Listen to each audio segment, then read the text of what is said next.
नमस्ते। आज के इस विश्लेषण में आपका स्वागत है। देखिए, आज हम एक ऐसे टॉपिक पर बात करने वाले हैं जिसने सच में पूरी दुनिया में तहलका मचा रखा है।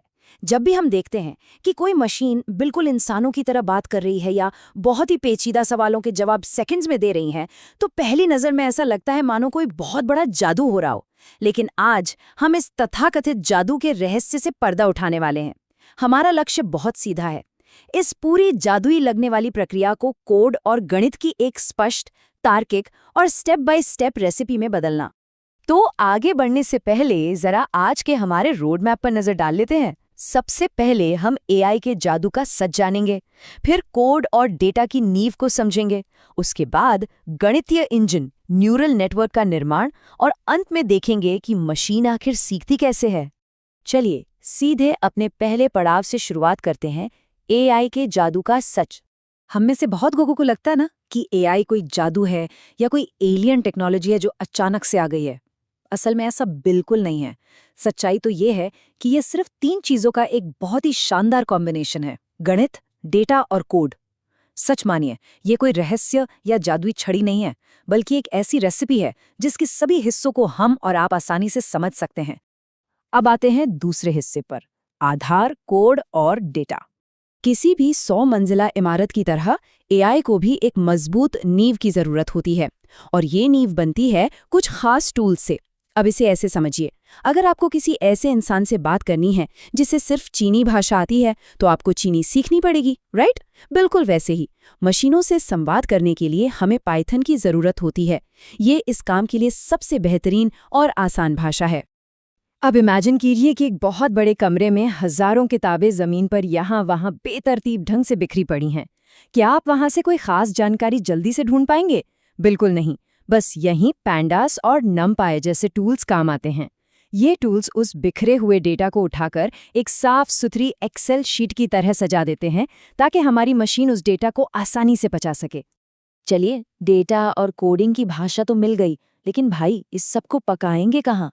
यहीं पर एंट्री होती है पाईटॉर्च और टेंसरफ्लो की। आप इन्हें खाना पकाने वाले स्टोव और बर्तन मान सकते हैं जो गूगल और मेटा जैसी बड़ी कंपनियों ने हमें फ्री में दिए हैं। इन्हीं बर्तनों में कच्चे डेटा और कोड को पकाकर एक शानदार एआई तैयार किया जाता है। चलिए अब तीसरे हिस्से की तरफ बढ़ते हैं, गणितीय इंजन। देखिए, कंप्यूटर हमारी तरह शब्द नहीं समझते, वो सिर्फ और सिर्फ नंबर समझते हैं। और यहीं पर लीनियर अलजेब्रा, इंसान की भाषा और मशीन के अंकों के बीच एक बहुत ही ज़रूरी ट्रांसलेटर का काम करता है। मशीन के लिए सेब का मतलब कोई लाल रंग का मीठा फल नहीं है, बल्कि उसके लिए सेब का मतलब शायद नंबर 10 हो सकता है और केले का मतलब नंबर 20। इसी ट्रांसलेशन के जरिए मशीन इस दुनिया को देखना और समझना शुरू करती है। और गलतियों का क्या? जब आप पहली बार साइकिल चलाते हैं और गिर जाते हैं, तो आपका दिमाग तुरंत कहता है ना कि अगली बार बैलेंस थोड़ा बेहतर रखना है। मशीनें भी बिल्कुल यही करती हैं, और वो ये बैलेंस बनाना कैलकुलस यानी ग्रेडियंट डिसेंट के जरिए सीखती हैं। यही वो गणित है जो मशीन को अपनी गलतियों से सीखना और खुद को सुधारना सिखाता है। यहाँ एक और बहुत ही दिलचस्प बात है। क्या आपको पता है कि एआई कोई डिक्शनरी या जवाब रटकर नहीं बैठा है? ये पूरी तरह से प्रोबेबिलिटी यानी संभावनाओं का खेल है। जब हम कहते हैं आसमान का रंग, तो मशीन बस ये गेस करती है कि 99% संभावना है कि अगला शब्द नीला ही होगा। है ना कमाल की बात? अब समय आ गया है चौथे हिस्से का, न्यूरल नेटवर्क बनाना। हमने नींव रख ली, गणित का इंजन भी समझ लिया। अब बारी है असली डिजिटल दिमाग को असेंबल करने की। हमारे दिमाग के करोड़ों न्यूरॉन्स की तरह ही एआई का नेटवर्क एक कंपनी के स्ट्रक्चर की तरह काम करता है। कुछ वर्कर्स होते हैं जो बाहर से डेटा लेकर आते हैं, फिर मैनेजर्स उस डेटा को प्रोसेस करते हैं, और आखिर में एक बॉस होता है जो सारे आंकड़ों को देखकर फाइनल डिसीजन लेता है। बहुत ही सिंपल हायरार्की है। लेकिन अब सवाल ये है कि ये न्यूरॉन्स आपस में तय कैसे करते हैं कि क्या जरूरी है और क्या नहीं। इसके लिए वेट्स और बायसेस नाम की चीजें इस्तेमाल होती हैं। इसे ऐसे समझिए, मान लीजिए आप एक नया मोबाइल खरीदने जा रहे हैं। अगर आपके लिए कैमरा क्वालिटी सबसे ज्यादा मायने रखती है, तो आप उसे 80% अहमियत देंगे। ये आपका वेट हो गया। लेकिन अगर आपकी जेब में सिर्फ 10,000 रुपए हैं, तो वो आपकी एक फिक्स लिमिट हो गई, जिसे हम बायस कहते हैं। एआई भी बिल्कुल इसी लॉजिक पर फैसले लेता है।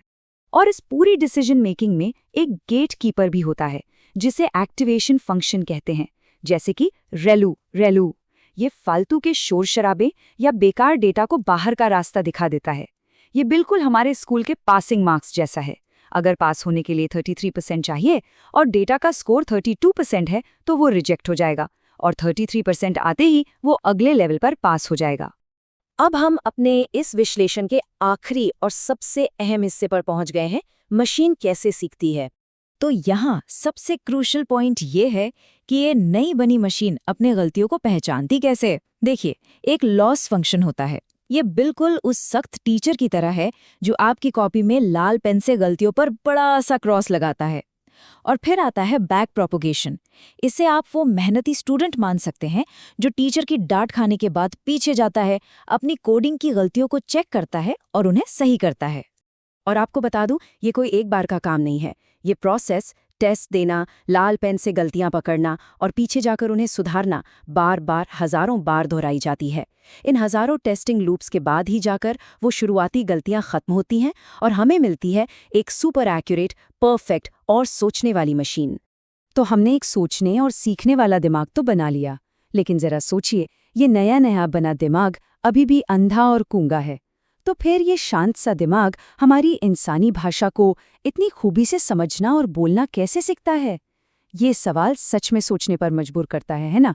खैर, इसके लिए इस पूरी पहेली में एक और बहुत बड़ा मास्टरपीस जोड़ना बाकी है, जिसे ट्रांसफॉर्मर आर्किटेक्चर कहते हैं।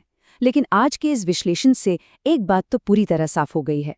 एआई कोई जादुई छड़ी नहीं है, बल्कि इंसानी दिमाग, गणित और शानदार इंजीनियरिंग का एक बेहतरीन नमूना है।